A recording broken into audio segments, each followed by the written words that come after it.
Hey guys, this is Professor Tiffany Martin with Medical Microbiology, and we are working our way through our video series for Chapter 10. We have been talking about mechanisms of action. Chemotherapy drugs, we're looking at selective toxicity as our overall governing body kind of thing. We need the drug to kill the pathogen without harming the host. That's selective toxicity. So we have put drugs into 5 different categories based on their mechanism of action. How do these drugs work? What do they do? How do they kill the pathogen? So the first category we talked about was cell walls, and cell walls is bacterial cell walls. We don't have them, and so we said that the selective toxicity is very good for this. Protein synthesis. We just went through protein synthesis. The host does protein synthesis just like the bacteria. But there are differences between eukaryotic ribosomes and prokaryotic ribosomes. So we can still put this protein synthesis drugs in this category of inhibiting protein synthesis in a good category, but we do need to be careful that we don't damage any mitochondria ribosomes. All right, so our third category is cell membranes. And if you remember back to Chapter 3, when we got to the section on cell membranes, I said this one's easy because prokaryotic cell membranes and eukaryotic cell membranes are the same thing. There's a few differences in there, but basically the cell membrane structure, phospholipid bilayer, is the same thing. So in regards to selective toxicity, drugs in this category, what would you think they are rated in regards to selective toxicity? Good, be careful, or poor? Well, because our cell membranes and bacteria cell membranes are basically the same thing, we're going to put this as a poor category. Now, we do have a few drugs in this category that can work, and so I'm going to highlight those and tell you how they work in this category. Okay, so let's look at cell membranes. If we are disrupting cell membranes, now just like cell walls, if we disrupt cell membranes, we're basically poking holes in the cell. So that is how it works. If we disrupt cell membranes, the cell's going to fall apart just based on osmotic pressure, so water. So every kind of cell has some cell membranes, so selective toxicity is not very good. What we do, or what these drugs do, is we create a drug or find a drug that is specific for something within the cell membranes.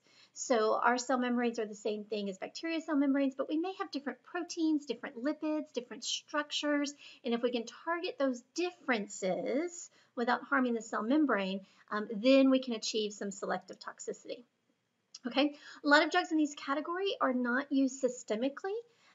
So if we have a bacterial infection that's throughout the body, we go through, a lot of them have, a lot of drugs in this category has a lot of side effects for the cell membranes, but we do have some drugs in this category that are used topically. So if you have a skin infection and I have a drug, it disrupts cell membranes, I can use it on that topical location, that focal point where the infection is. We can get the benefit of the drug without that drug going out throughout our body. There may be some side effects and some damage in that region, but then your body repairs itself once you remove the drug. So a lot of these drugs are used topically. So let's look at some examples in this category. All right, so there's two that we're going to look at. We're going to look at amphotericin B and nystatin. Both of these are antifungal drugs that interrupt cell membranes, and they work on targeting a particular sterol that's found in fungal cell membranes that is not found in human cell membranes. So both of these drugs work by binding to ergosterol. Again, a particular sterol or a lipid within a fungal cell membrane. All right, so let me go to some pictures from that, and we'll see what that looks like. So here's my amphotericin B. This is the way the drug looks. This is my cell membrane of my fungus. I've got a fungal infection. I'm going to treat it with amphotericin B.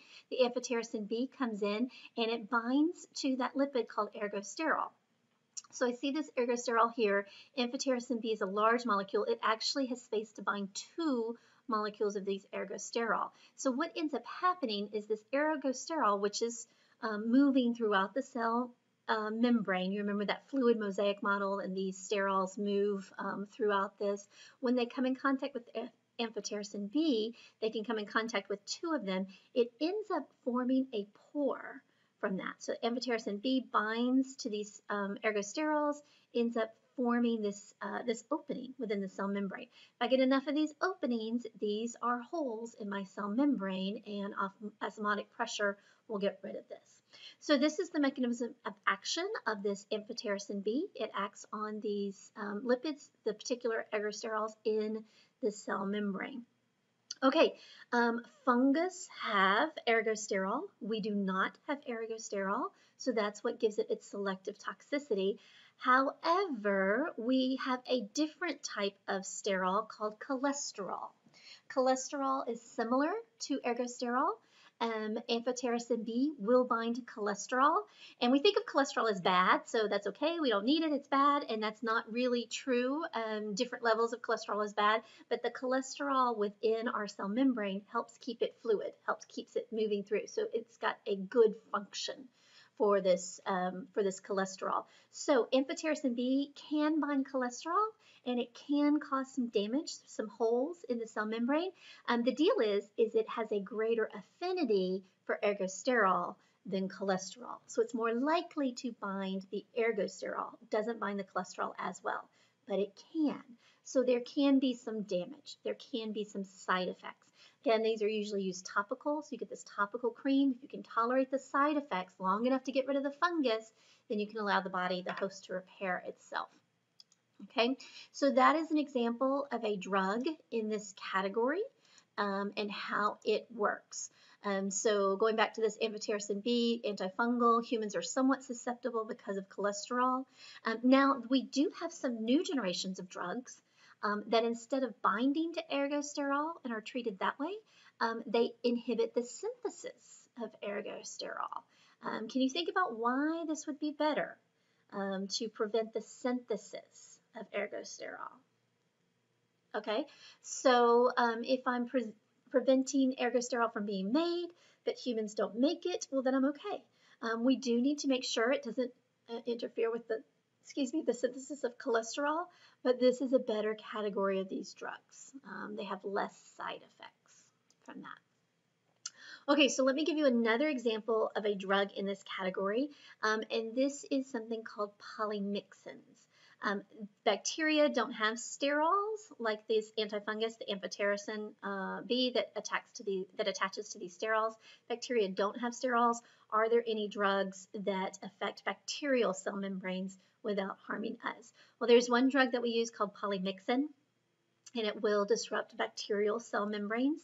However, it is very damaging to human cell membranes as well, particularly in the kidneys. So when we have to give a patient this polymyxin, one, it's more of a last resort kind of drug. If they're not responding to anything else, then we may try this. We'll give them the polymyxin. It can damages the bacterial cell membranes. We are watching out for damage for our cell membranes.